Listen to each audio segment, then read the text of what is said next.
Introducing a new era for discerning Australian investors. Brought to you by Ausbiz and backed by deep market insight, professional analysis and a proven track record.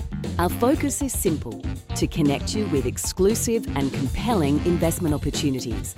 Discover what's next at ausbizcapital.com.au.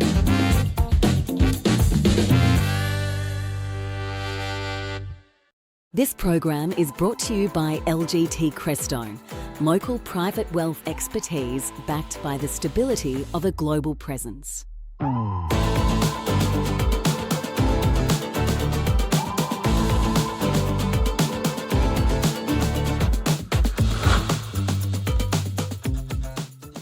Hello, welcome to Global View on this Tuesday. I'm Andrew Gagan. Good to have you with us again here at Ausbiz. Well, let's bring you up to date with the news from overnight. US President Donald Trump telling Iranian residents to evacuate Tehran immediately. In a social media post, he went on to criticise the Iranian regime for not signing a nuclear deal, saying Iran should have signed the deal I told them to sign. What a shame and waste of human life. He went on to say, simply stated, Iran cannot have a nuclear weapon. I said it over and over again. Everyone should immediately evacuate Tehran. Well, Iran has reportedly called on the US to force a ceasefire in the aerial war. An Israeli strike hit Iran's state broadcaster overnight, while the head of the UN nuclear watchdog indicated that there's been extensive damage to Iran's largest uranium enrichment plant. The conflict has entered its fifth day, with air raid sirens sounding in Tel Aviv shortly after midnight as Iran launched additional missiles towards Israel. Well, global equity markets have gained while oil prices have receded on reports that Iran is seeking a ceasefire with Israel. However, gains made by the US stocks were tempered as Israeli PM Benjamin Netanyahu indicated the attacks will continue. The Nasdaq notching its biggest daily gain in 3 weeks, with tech stocks leading. Among the Mag 7, Meta led the gains after finalising a more than $14 billion investment in Scale AI. Advanced Micro Devices surged after Piper Sandler raised its price target on the chipmaker. Defence stocks fell on the prospect of an end to the hostilities in the Middle East. UPS and FedEx gained after the Trump Organization launched a self-branded mobile network dubbed Trump Mobile and named the companies as shipping partners. And shares of Sarepta Therapeutics plummeted, disclosing a second case of a patient dying due to acute liver failure after receiving its gene therapy. And US steel rose after President Trump approved Nippon Steel's close to $15 billion bid for the company. And the copper miners gained after Chinese data raised demand hopes, with US listed shares of BHP and Rio higher. Well, Iran has called for the US to force a ceasefire, this as it continues to hit back at Israel, piercing Israeli air defences. Reports indicate that Iran has asked Oman, Qatar and Saudi Arabia to press US President Donald Trump to use his influence on Israeli Prime Minister Benjamin Netanyahu to push for an immediate ceasefire. In return, Iran reportedly would show flexibility in nuclear negotiations. Meanwhile, the Group of 7 leaders have met in Canada, with President Trump saying removing Russia from the former Group of 8 more than a decade ago had been a mistake. Well, US Treasury yields rose ahead of US retail sales data and import prices, as well as tomorrow's Federal Reserve policy meeting. The US 2-year Treasury edging up to 3.97%, the yield, while the 10-year yield rose to 4.45%. And the dollar strengthened against the safe haven yen and Swiss franc, but weakened against most major currencies, the Aussie sitting around 65.2 US cents. And Bitcoin has recovered some of its recent losses to be at around 107,000 US dollars. Oil prices, I mentioned, did retreat on reports of Iran seeking a ceasefire, and that saw Brent crude futures more than 1% lower at $73 a barrel. Copper slipped, iron ore little changed at $93 a tonne, and the gold price has fallen more than 1% as traders took profits. Spot gold at $3,387 an ounce. Well, for more on the macro moves amidst the Israel-Iran conflict, I caught up with Jeremie Peloso from BCA Research, who discussed the market response. Looking at the de-escalation in the conflict between the two countries, we would say that we see a lot of complacency in the global markets at the moment. If you look at the moves in crude oil prices today, they're relatively muted. The US dollar actually lost gain against the euro, although it was it wasn't a significant move. Equities, whether it was in the U.S. or it was European equity markets, actually gained on the day. So again, all of that points to quite a lot of complacency that we somewhat understand from a geopolitical and analytical standpoint for a couple of reasons. First, because so far we see that the escalation of the conflict is being limited to these two countries. So Israel keeps pounding on Iran. Iran retaliated, but so far it's limited to these two countries. We haven't seen any evidence that the US is willing to intervene, is willing to either intervene by restraining Israel and PM Netanyahu, or by getting involved in the conflict and actually supporting the Israeli attack on Iran and providing Israel with the logistic and ballistic capabilities to actually hurt Iran where it matters. And I'm obviously talking about Fordo and the nuclear compound. So we haven't seen any of that. We know that it's definitely not in Iran's best interest to get the US involved at any point in time, because so first off, the regime itself is already quite shaky. We know that there was a lot of this has been a lot of social unrest in the country, and so this attack from Israel on Iran is obviously not random. It was a very opportune time for Israel to attack. Israel will continue to attack. This is something we have a relatively high conviction at this point in time, Andrew. Why? Because Israel cannot afford to let Iran get access to the nuclear weapon and become a major player in the region. At the same time, Iran doesn't really have the capability to retaliate against Israel and force Israel to withdraw the attack, which means that for Iran, there are only a few. I mean, Iran has its back against the wall, if you allow me to put it that way, which means that Iran might end up disrupting or trying to disrupt the global energy or global oil market, which would, on the one hand, if the attacks are too severe and cause too much of a disruption in the global oil market, then it would actually risk forcing the US to intervene and get involved in the conflict, which, as I said earlier, is something Iran definitely doesn't want. On the other hand, if Iran manages to target energy facilities, oil facilities, I'm not talking about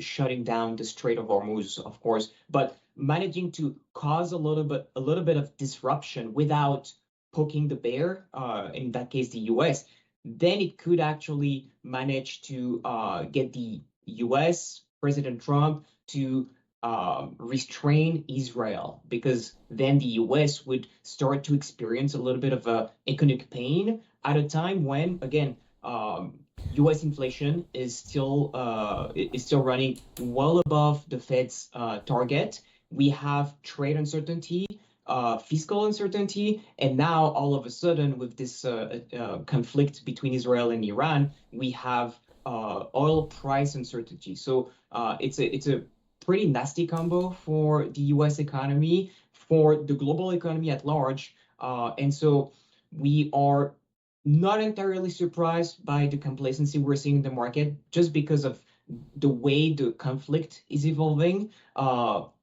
We expect the conflict to continue to escalate over the coming days, and we're monitoring the situation very closely. Whether the US intervenes or not will be obviously a deciding factor, and it would actually be a big signal for investors around the world to perhaps book the very strong gains we've seen in the month of May, actually historical gains for that month of May, and perhaps play a more defensive and cautious hand. All right, so you talk about that complacency. So particularly when you're looking at equities, you think perhaps those markets are susceptible to fragility as this conflict goes on, given perhaps, given we're pretty close to those record highs. Definitely. I mean, if you think about the rally we've seen, and in particular, I'm thinking about the one in the U.S. equity markets, the rally we've seen since pretty much April 9th, it's been outstanding. So granted, we had a pretty nasty shock to following Liberation Day, but the rally nonetheless has been quite amazing. And now we've reached that point again when, especially for US equities, valuations are once again quite expensive, especially compared to the level around 2016 until the pandemic. So we have elevated valuations. We have the risk of rising equity risk premium in the US.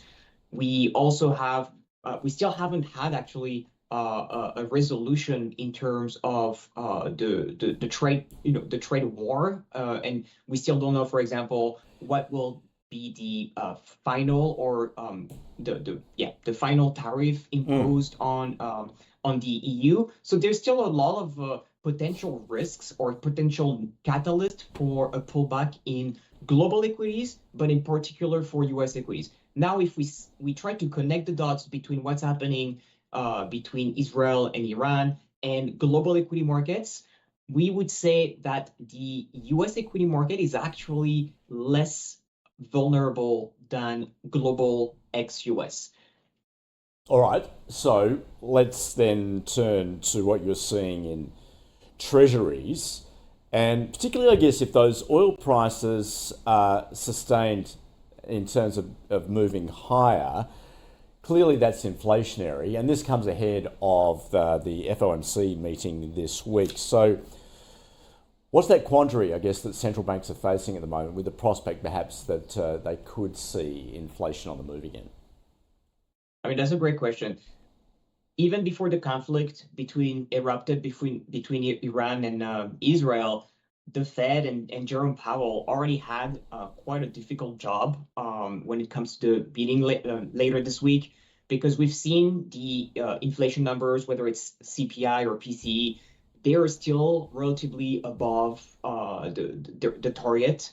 And so we already had communication, forward guidance from Jerome Powell during previous press conferences, where he essentially said that the Fed would be 100% data dependent. And the way we interpreted that BCA Research is that we wouldn't expect the Fed to make a move, and by the move, I mean to cut rates at the meeting later this week. We would expect the Fed to make a first move in September. How does it relate to the rise in oil prices? So let's put it back into context. The rise in oil prices we've seen over the last couple of days, it was not spectacular. I mean, we're far from what we've seen in the 70s and the 80s. It was nonetheless a meaningful rise in oil prices, but from a relatively low level. So right now, yes, obviously, an increase in oil prices has inflationary implications for the Fed and for U.S. inflation. Now, we know that the pass-through effect from headline inflation to core inflation, which once again, this is what the Fed actually focuses on, it takes several months. So the bigger question right now is, how will oil prices continue to rise? And if yes, will they stay at an elevated level for a long period of time?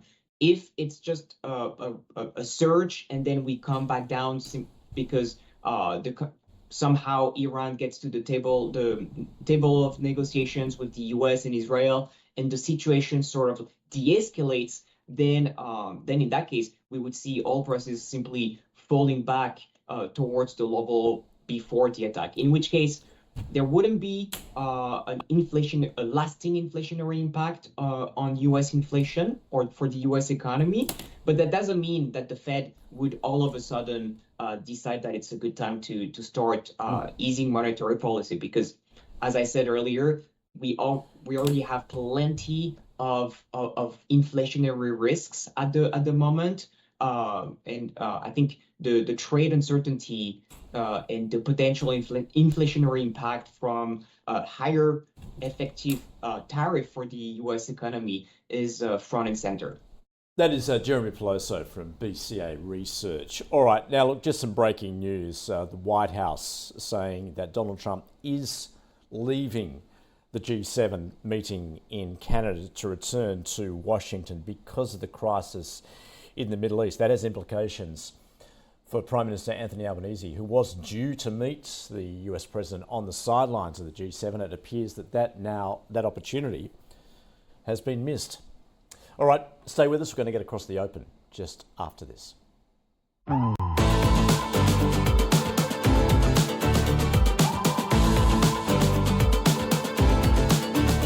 This program was brought to you by LGT Crestone, local private wealth expertise backed by the stability of a global presence.